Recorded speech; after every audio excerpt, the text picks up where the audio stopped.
My mother's father was a priest in Constantinople.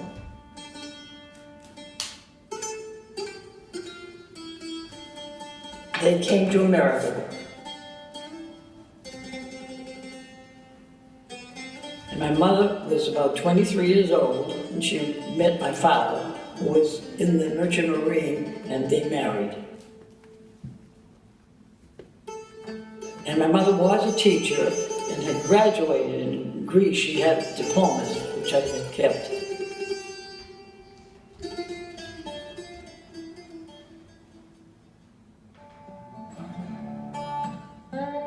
Graham was born in Georgia and came with her parents to Louisiana. 7 sisters and 1 brother. So all the aunts and uncles would come piling in. My dad didn't know that chickens had anything but necks and backs. Preacher got the breast, and the rest of the family ate the rest of the chicken. The kids ate the necks and the backs. Now, I don't know if that's true. But Dad told a lot of yarns.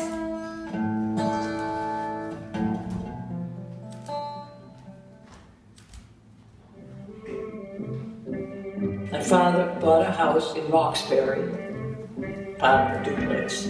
8 children and my parents, so that made 10 of us.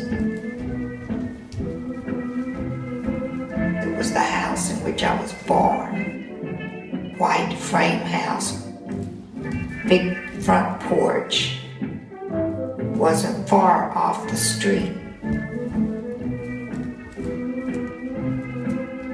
But we always had a lot of fun. My father had a wonderful humor.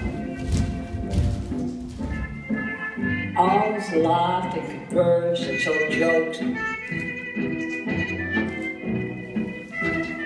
Get your knives now, we're going out to have breakfast at the fig tree. From Wednesday State of Greece, my mother always sent the money. She went back to visit.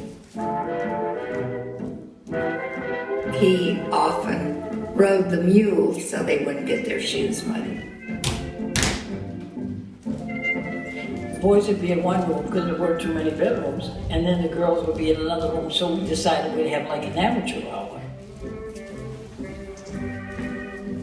Frank had a nice voice, and I had the good voice with the girls. And so we'd vote for each other, and they used to get mad at us.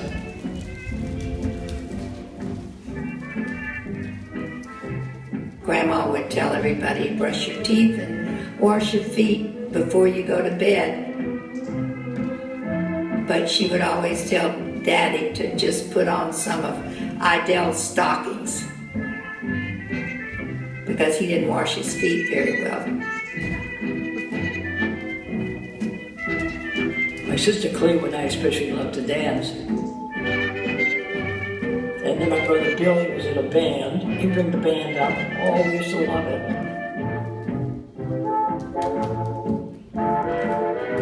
Kitty got me to a little younger. Jumping on the bed, jumping and having fun.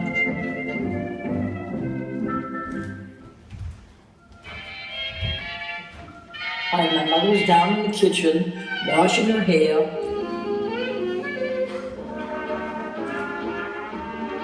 My brother Harry went right through the pane of glass on the 3rd floor. Ma, Harry fell out the window.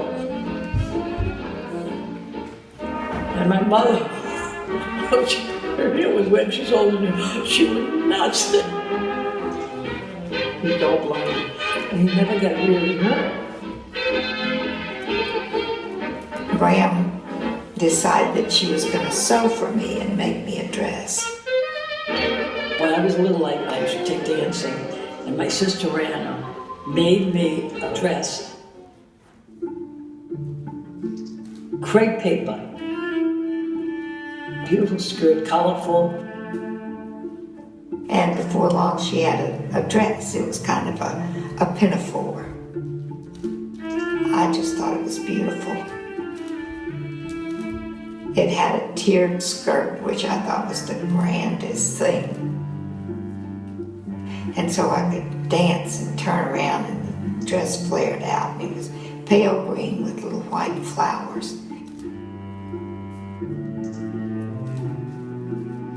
And he'd do our shoes, he used to buy us our clothes, he used to buy our food. And he was a very tall man, he was about 6'3", I would say. And he always called me in Greek, kukla. And he'd measure me against the table. My mother's father, he wore overalls and he always wore a hat. A felt hat that he wore to church when it was new, and when it got old, he got a new hat and he used that one in the field. But he always wore the same soft gray felt hat. He smelled like sunshine and tobacco. Cleo and I brought the songs we used to sing all kinds of, we knew all the songs. And movies. Oh, Lou and I lived at the movies. My sister Cleo, she used to go to the state ballrooms in Boston, go out dancing with her friends and girlfriends and all. She'd come in late. But as soon as she'd come in, she'd go right upstairs.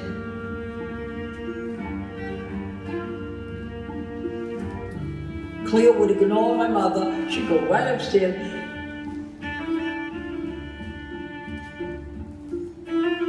Cleo would say, "What's the matter with you two girls? What are you arguing with, Mom? Just walk by you and go right upstairs to bed." Cleo was a character. A yellow doll that had been given to me that day of Christmas Day. I named her Betsy.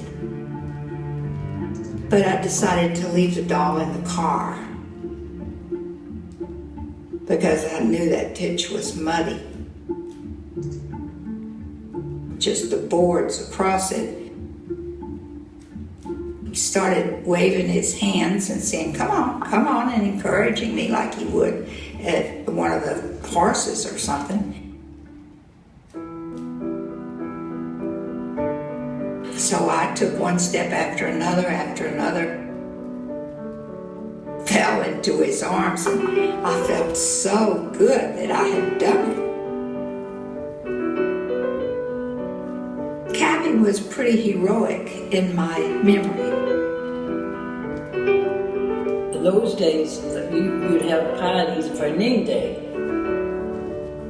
They'd all gather at our home, and all the food, really plenty of food and everything. And they were so wonderful, wonderful parties.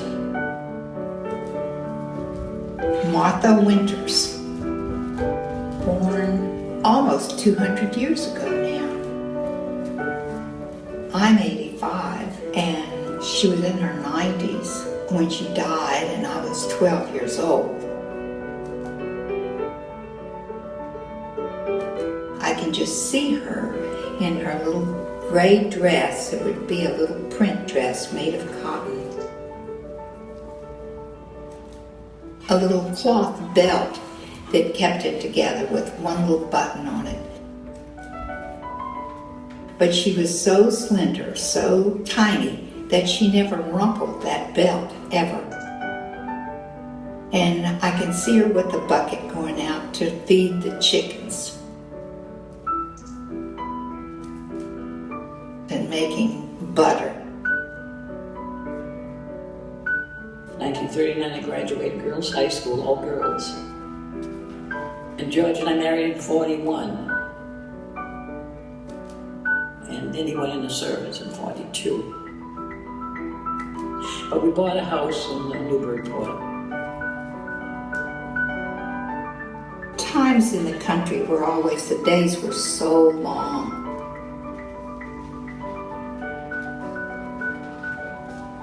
And when Grandma came to our house,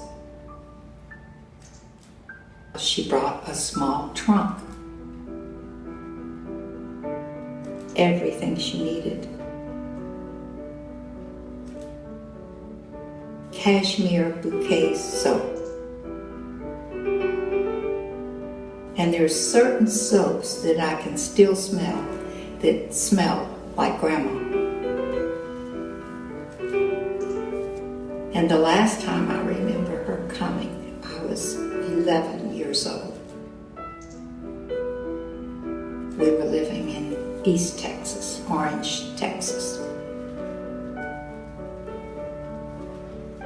My uncle, Leslie, her son-in-law, he said, I want to tell you a story about Martha. I had a Model A Ford. Her eyes were not that good, so she climbed up on the running board. She perched on the back of a seat, even with my shoulder.